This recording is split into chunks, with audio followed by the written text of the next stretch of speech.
আসসালামু আলাইকুম এভরিওয়ান। আরও নতুন একটা ভিডিও নিয়ে আমি হাজির হলাম।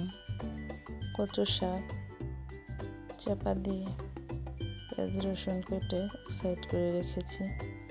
কড়াই বসিয়ে কচু শাকটি দিয়ে দিচ্ছি ভাপ দেওয়ার জন্য। একটু লবণ দিয়ে ঢাকনা দিয়ে ডেকে দিচ্ছি। কিছুক্ষণ পর এরকম হয়েছে, একটু নাড়িয়ে নামিয়ে নিচ্ছি। নামিয়ে আরও আরেকটা কড়াই বসিয়ে তাতে পরিমাণ মতো তেল দিয়ে দিচ্ছি। পেঁয়াজ কুচি রসুন কুচি দিয়ে দিচ্ছি।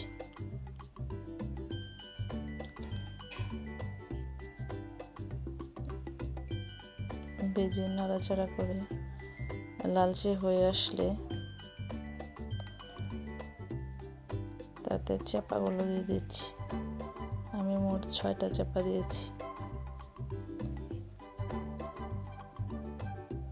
দিয়ে নাড়াচাড়া করে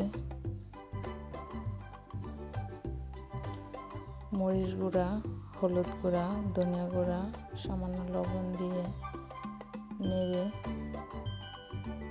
সামান্য আরেকটু পানি দিয়ে দিচ্ছি। পানি দিয়ে নেড়ে চেড়ে নাড়াচাড়া করে উপর থেকে তেল বেশি উঠেছে। এ পর্যায়ে কচু শাকগুলো দিয়ে দিচ্ছি। দিয়ে আলতো হাতে মিক্সড করে নিচ্ছি। গাইস, আমার ভিডিও যদি ভালো লাগে অবশ্যই লাইক শেয়ার ফলো করতে ভুলবেন না। মাই ডেইলি ব্লগ বিডি নামে ইউটিউব চ্যানেল সবাই সাবস্ক্রাইব করবেন। এভাবে নেড়ে যাচ্ছি। তো প্রায় হয়ে এসেছে, নামিয়ে নিচ্ছি।